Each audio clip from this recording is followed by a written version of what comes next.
Hi, and welcome to PIIE Insider Live. I'm Anjali Bhatt, Communications Manager and Research Fellow here at the Peterson Institute for International Economics. I often say that one of the best parts of my job is that I can just walk into the office of some of the world's top economics experts and ask them anything, and they answer. So with PIIE Insider Live, you're coming with me to ask those questions and get those answers you won't find anywhere else.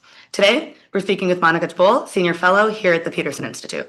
Monica is a co-author of the book, The New Economic Nationalism, which just came out earlier this year, and you can get it on the Peterson Institute bookstore on our website. She's also the host of PIIE's podcast, Policy for the Planet, which you can listen to wherever you're listening to this. The newest episode actually just came out today and is on making Brazil's fiscal policy green. So lots of Latin America today. And also this episode is just two podcast hosts having a chat. Before we start, if you're watching on Zoom, feel free to put your questions in the Q&A box. So, hi, Monica. Thanks for joining us. Hi, Anjali. It's a pleasure to be here. It's also a lot of fun. So I hope so. Okay, so this book, which I'm having fun being able to hold it up. The New Economic Nationalism.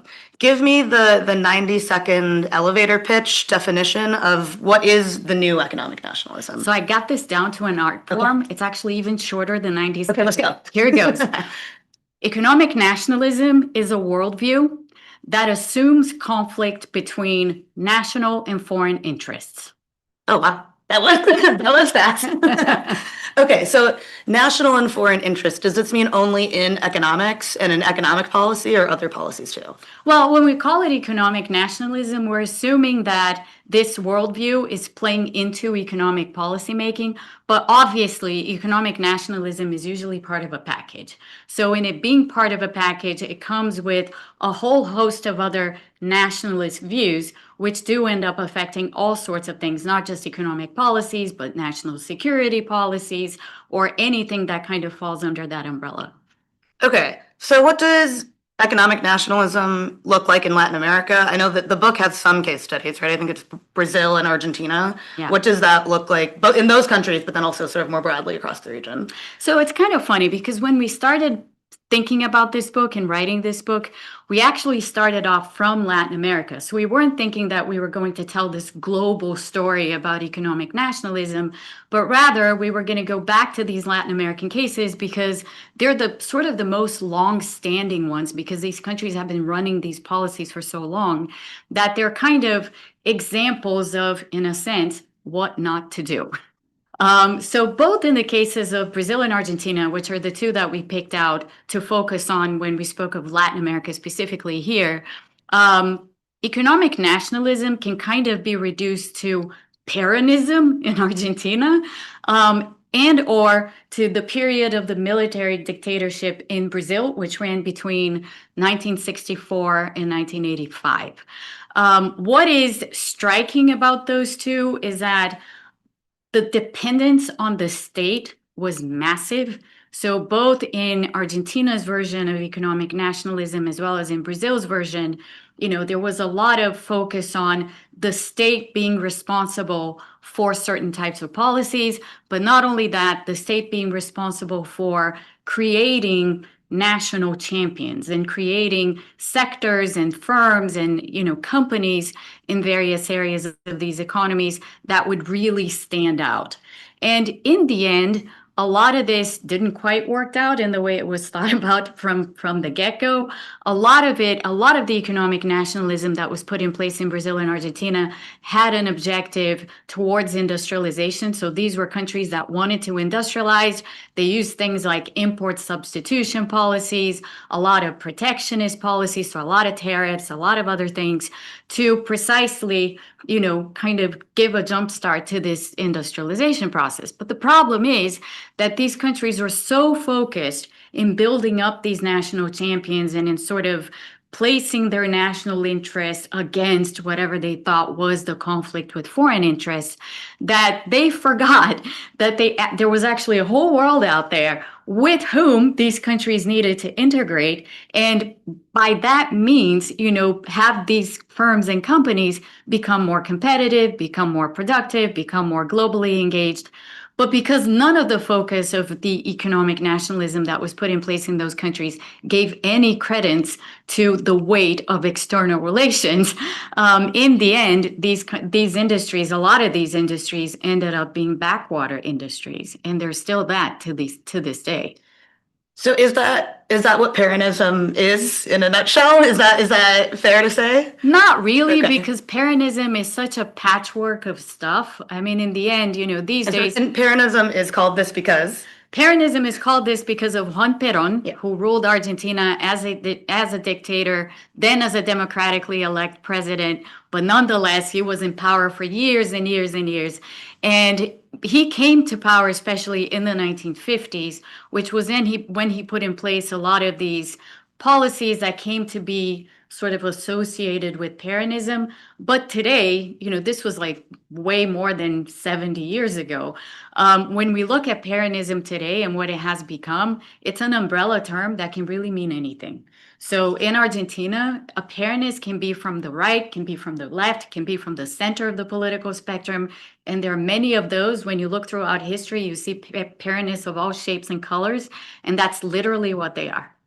Okay, so we'll stick with economic nationalism as a term. It's easier. Yeah.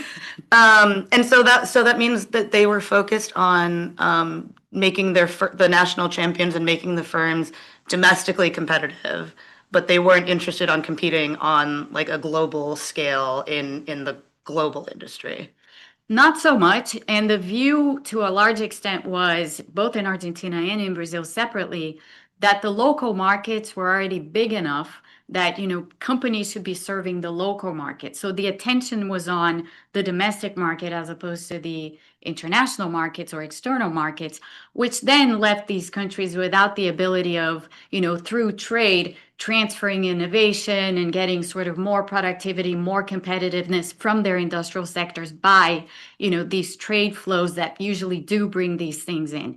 So by not having that channel, in the end, a lot of these industries ended up being sort of uncompetitive, not very productive, and not really all that responsible for any of the growth dynamics that actually takes place in these economies. They kind of stayed as commodity-based economies at the end of the day.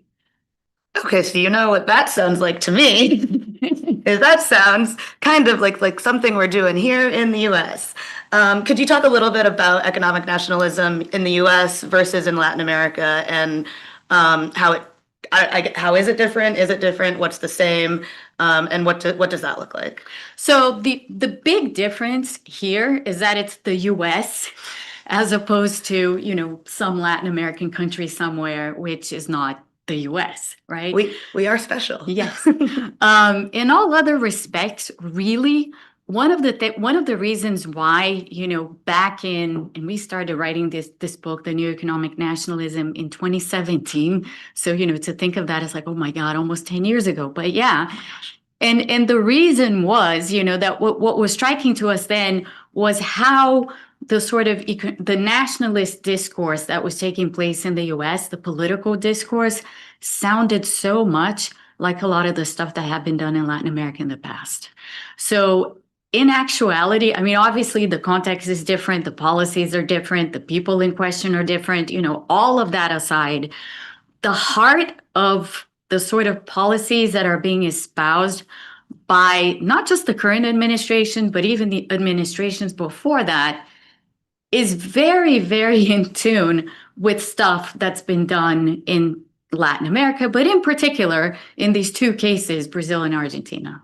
So what does that mean for American policy towards Latin America? There is sort of this echo of economic nationalism here now that you heard in the past in Latin America. How does this change, or what is sort of the current, American foreign policy posture towards Latin America? So it's been a very interesting period. I mean, it's been everything these last few months, but it's also been really interesting because the region, not the region as a whole, but parts of the region, parts of Latin America, specifically South America, had been completely ignored by past administrations, going back all the way to George W. Bush.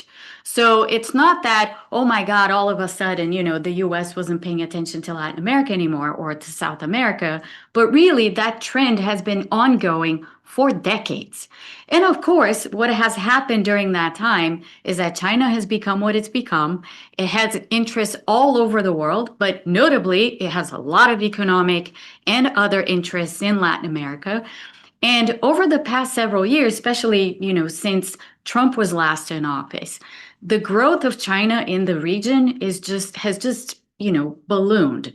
And they're everywhere. They're everywhere in the economy, they're everywhere in politics even. You see how politics has kind of shifted because of China's presence.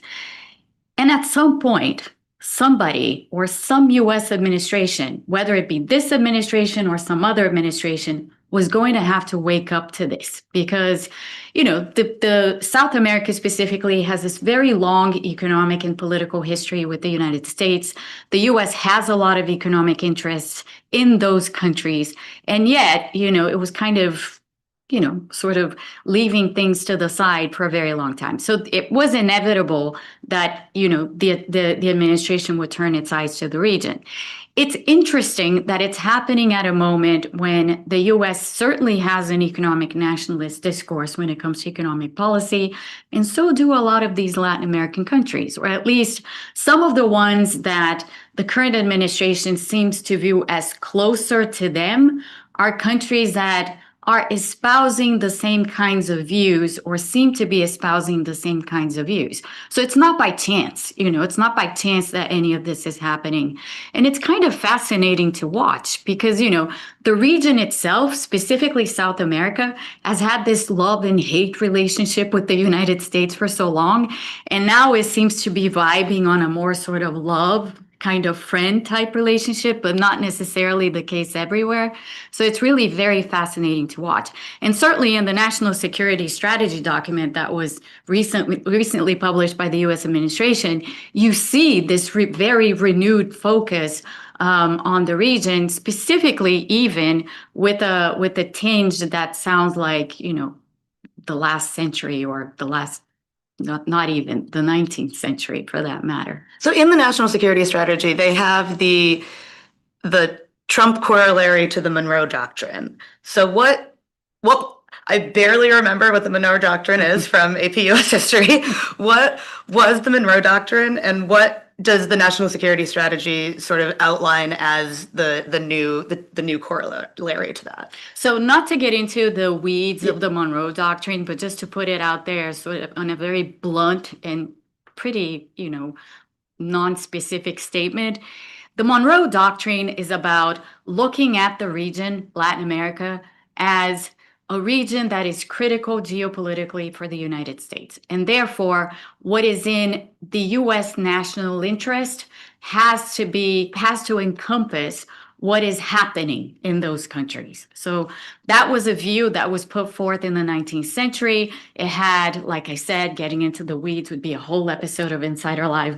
But in any case, it's a view that evolved over many, many years, culminating, if we want to put it like that, in the 1970s or the 1960s and 70s, when the region as a whole was experiencing a lot of political turmoil and, governments were toppled, there were a lot of coups. And in some instances, the US was partially or not just partially involved in some of that. So, it was a doctrine that at the end of the day turned out to be very aggressive in terms of how it engaged with the region. And so that mention in the National Security Strategy document sort of brings back this notion of the US becoming once again very aggressive in garnering its interests in the region.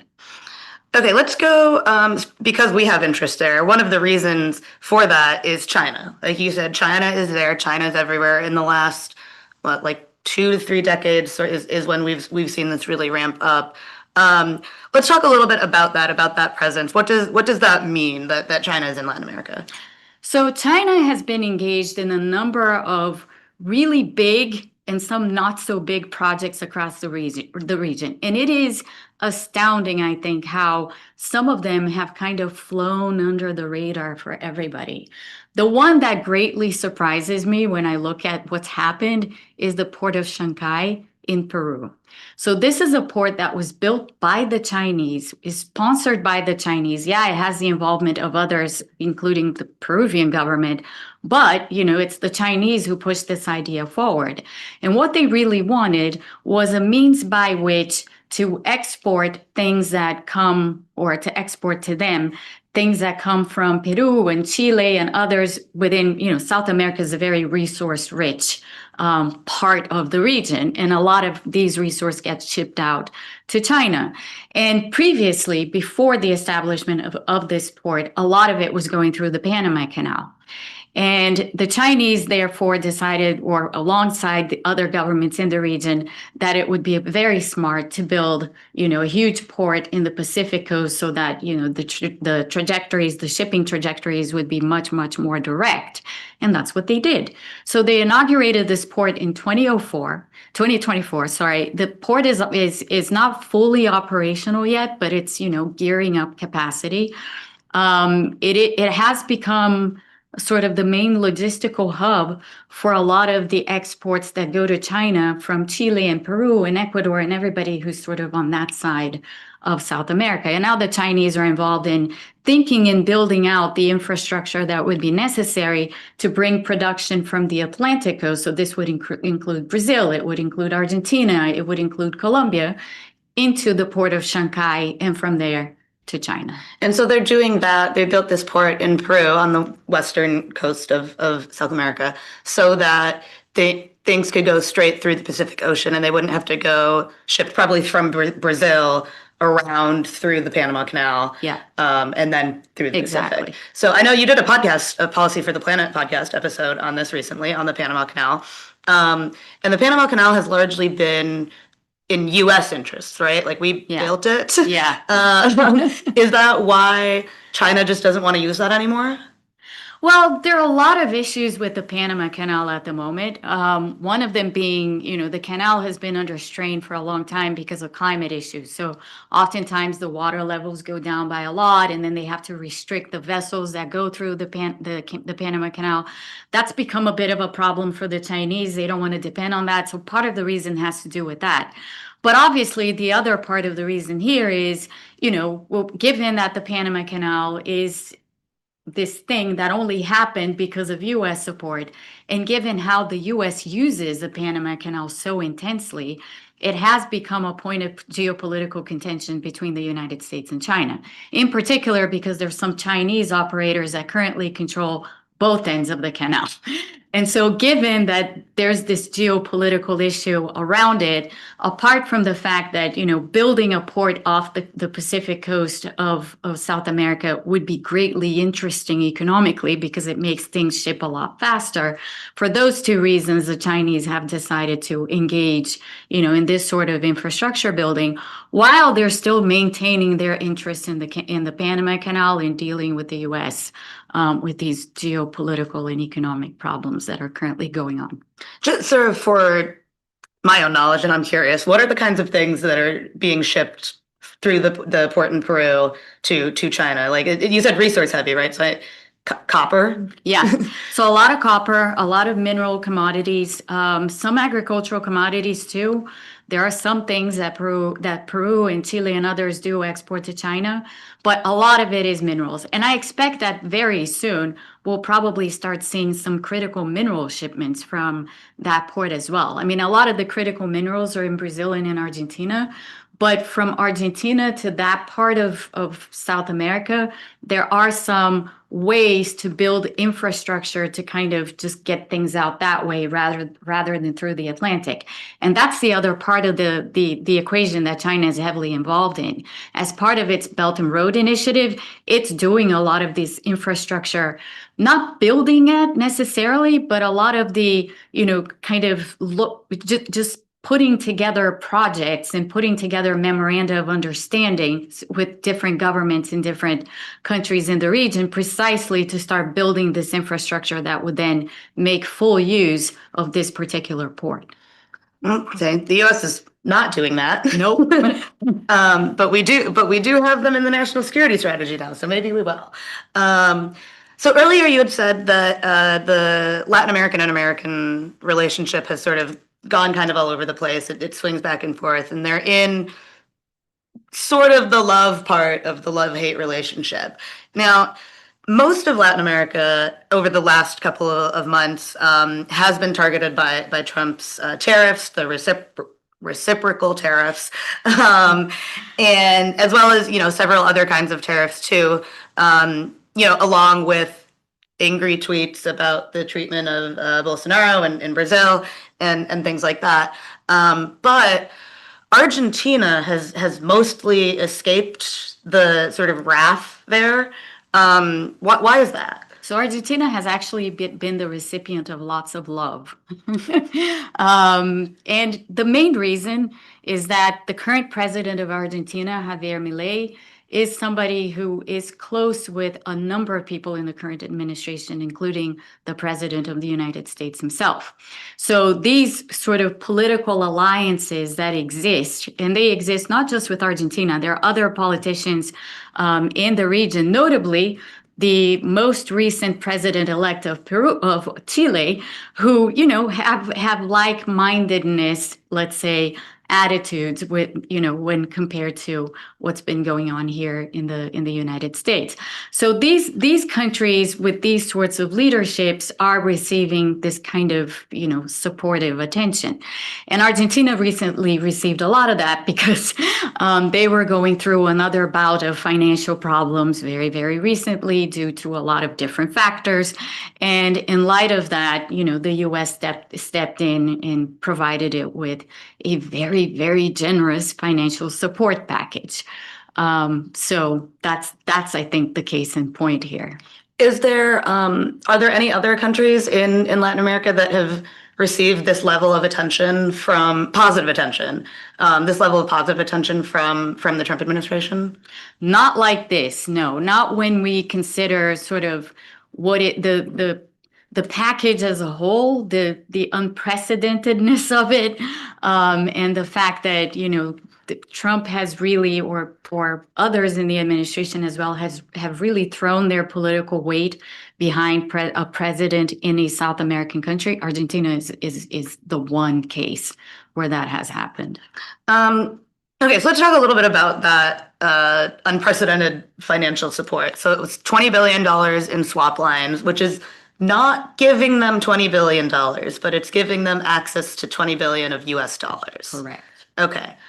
Have we ever done that for anyone else? We did. Okay. We did that for Mexico. Okay. Back in the mid-90s.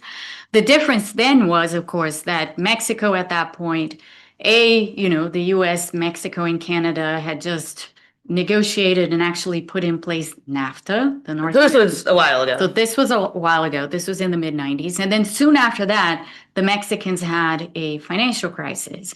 And the U.S. stepped in support of Mexico for a number of reasons, including because they had this free trade agreement going on. And of course, things that happen in Mexico could have the potential to spill over into other parts of the world, including, of course, the United States itself.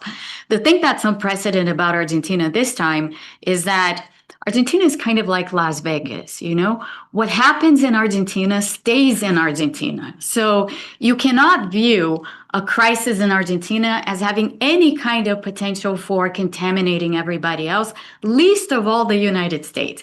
So from that perspective, the support that was given to Argentina is very different from what was done for Mexico, even though the overall volume, considering that they were like 30 years apart, was broadly the same. And so it is because of this political affinity that the Trump administration has with LA. Absolutely. And that's really the only reason that this happened. It really is. Okay. So what is that going, like you said, what happens in Argentina stays in Argentina. So is this swap line from the US, is it just kind of going to help them sort of stabilize, and then that's kind of it? Until I guess the next financial crisis. Yeah, that's how it feels weird because that's exactly what it is. I mean, with what has happened, Well, Argentina had these legislative elections at the end of October. Javier Milei survived those elections pretty well. Actually, he even had a victory of sorts. I mean, still doesn't control Congress, but he did have a victory of sorts. And in large part, that was probably helped by the support that the US was throwing behind Argentina, but it also has a lot to do with the internal political dynamics that then are not reflective of anything that the US might or might not do. Regardless, the situation hasn't really changed. So when we look at Argentina, they still have a lot of very challenging things that they need to do. And in particular, the one thing that they have not done, so they've put in place all of these reforms, they've done fiscal reforms, they've done institutional reforms, they've changed so many things that people thought would never be possible to change in Argentina, and that's all great, and kudos to Milei for having done all of this. But one thing that Argentina did not do is look at and think about its monetary regime. And this is a country, Anjali, that, unlike others, really operates with two currencies. I mean, it's not like, oh, some people hold dollars, in Argentina just because. No, this is an economy that functions in their currency and in somebody else's currency. In this case, the United States, that currency being the dollar. An economy that functions like that is vulnerable. How does that work in practice? So the way it works, you have to go to Argentina to live it, because when you speak of it, I don't think people actually get the sense of what it is to be like when you're there. But in essence, if you go to Argentina, or if you're an Argentinian, you're someone who holds their dollars very, very dearly. Sometimes they're at home, just to make the point. The reason for why that is that Argentina is a country that has a very fraught history with financial crises. And over time, because of all these crises, hyperinflations, and all this stuff that happened, the population learned not to trust their currency. And so they moved straight into the dollar. So what does a typical Argentinian do? They save in dollars. They sometimes conduct certain transactions in dollars. They use the dollar for everything. And they use the peso for some things. One thing they do not use the peso for is savings. No Argentinian in their right mind, if they can, will save in pesos. And that's a problem, because then you have an economy that is so dependent on the US dollar that any dollar shortage that happens for whatever reason is going to result in a crisis. And that's why they move from crisis to crisis time and again. That problem has not been solved. So the situation we currently see in Argentina, it's okay, it's getting by, it seems to be fine right now, doesn't mean it'll be fine a few months from now. If these financial crises that have been happening that made people lose the trust in the peso, did any of that sort of spill over to the rest of Latin America? Or did that also just stay in Argentina? So that's a very good question, a very interesting one, because other countries in Latin America actually had a similar experience to Argentina's. So when their own economies went through all of these crises, which all of the economies in the region did, some of them did decide to adopt the dollar informally, kind of like Argentina did. But nobody went to the extent that Argentina did. So in Argentina, it really does function like the dollar is their currency. You don't see that really anywhere else. Perhaps in Uruguay to some extent, but it's a small country, it's a small economy. They can deal with things in the way that they are. Argentina clearly can't, because they keep having the same crisis, right? It's like Groundhog Day, right? I feel like that's what everyone here at the Institute has been saying about the Argentina thing, is like, oh, just wait. Again. It'll come again. It'll come again. And then we'll do another Insider Live when that happens. Okay, so we are almost at time here. So just to wrap up, I guess, because I mean, there's so many ways we could go. In Latin America, what will you be watching for in the next sort of 3 to 6 months? Are there more elections coming, or what else should we be keeping an eye on? Yeah, so one thing we should be keeping an eye on is what we were just talking about. When is the next, not if, when is the next Argentinian crisis going to happen? And what is the US going to do then? So that's number one. Number two, you asked me if there are elections. There are two elections. There are elections in Colombia. There are presidential elections and general elections in May of 2026. And then in October of 2026, same deal in Brazil. So presidential and general elections. Those two will be very highly contested because if we go back, there have been issues between Trump and Petro, the president of Colombia. They don't really get along. There have been a lot of issues, and there continue to be a lot of issues between the two. So it'll be interesting to see how the U.S. is going to position itself in the Colombian elections. Same thing for Brazil. Brazil sort of started on this path of conflict with the U.S. when, the 50% tariffs were imposed, and then all of these sanctions on Supreme Court justices and all of that because of the Bolsonaro situation. But currently, Brazil has a kind of love relationship with the U.S. And a lot of these tariffs have now been walked back. And the sanctions, by the way, were removed just this week. The sanctions on some of the major players in the Supreme Court with respect to the Bolsonaro case. But it'll still be very interesting and absolutely fascinating to see what goes down in the elections. Same deal, whether or not the U.S. is going to, have some sort of preference when it comes to candidates. And then apart from those, there are things going on in Peru to watch for. There are always things going on in Peru. In Chile, the president was just elected, so elections just took place there.